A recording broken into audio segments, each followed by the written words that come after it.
Now, as I said at the top of the show, Labor today finally admitted it's going to spend $7.4 billion more than the Liberals, who, by the way, are already spending far too much.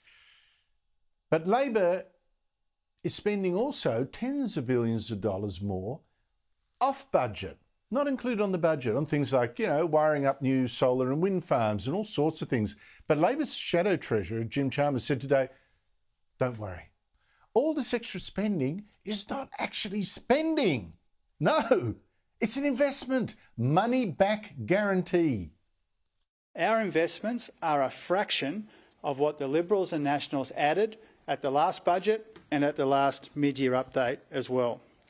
The modest $7.4 billion difference between the two budgets is made up of key investments in childcare, investments in training and education, and investments in cleaner and cheaper energy. Now, our investments will generate an economic dividend. Every dollar of difference between us and the government is carefully calibrated to deliver a bigger economic return. Joining me is the country's top finance guru, Terry McCrann of the Herald Sun. Terry, this is just wonderful, isn't it? All these extra billions. Don't believe your eyes. It's not extra spending, it's an investment. That dog park is an investment. And my question is, well, look, if it's such a great investment, why don't you spend twice as much money and really make us a profit? Or is Labor actually conning us?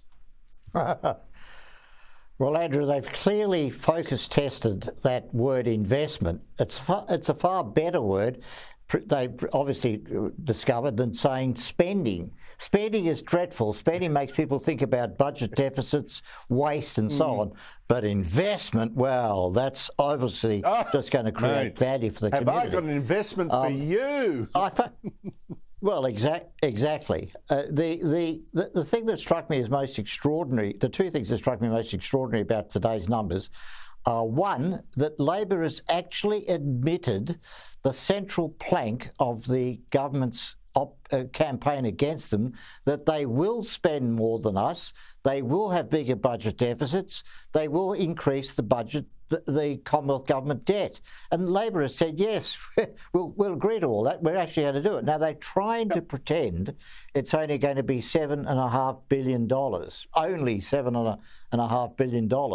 But that's if you have any sort of objective assessment of what they are proposing to spend, that's the baseline increase, and it assumes very clearly, very importantly, that they will achieve the spending cuts that they're also proposing. All this sort of airy-fairy thing about we're going to get more money out of we're going to get more money out of multinationals, we're going to be cut waste on various levels of the government and so on. They're actually proposing $20 billion, they're actually admitting to $20 billion, close enough, of extra spending over the 4 years of the budget estimates. But very importantly, Andrew, people should appreciate that's only the 4 years. It's not as if the spending stops suddenly in 2025-26. It goes on after that. And if you look at the NDIS, remember the NDIS, when it started, it was going to cost $15 billion a year, maybe increasing incrementally after that. Well, last year it cost $30 billion, and in 2025-26 it's going to cost $46 billion. That's, funny enough, what happens to government spending programs. They start small and they grow.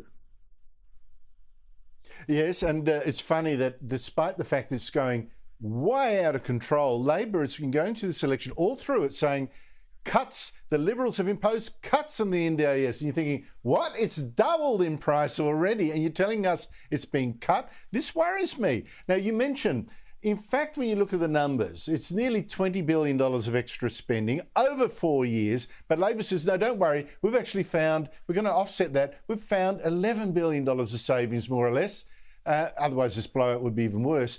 But Terry, I looked at some of those savings. They're not convincing. They're the kind of thing that every government says without actually cutting, taking next to a program. It's like an efficiency dividend, or we'll cut waste, or we'll persuade people not to use this much service. It's rubbish stuff. It's just pie in the sky pulled out of thin air. Well, it's a combination of pie in the sky, Andrew, pulled out of thin air, but also the sort of things you would say, yeah, thank you. Isn't that exactly what governments should do? Getting companies and people to pay their fair share of tax, eliminating tax evasion, eliminating tax avoidance, chasing those multinationals for the tax that they should be paying and they're not paying. That's what aren't we paying the people at the ATO to do exactly that every year? I mean, it's not about we really need a special program to actually achieve those sorts of cuts. On the question of the unemployment number, Andrew, that came out today, 3.9%. This is a very important reality check in terms of where we start this whole exercise going forward from here. That we've got unemployment down to very low levels, and we've got unemployment down to very low levels after the extraordinary events of the last 2 years. And it's a big tick to the Morrison government that they can actually say this, but they're only going to be able to say it for 2 days going into the election campaign.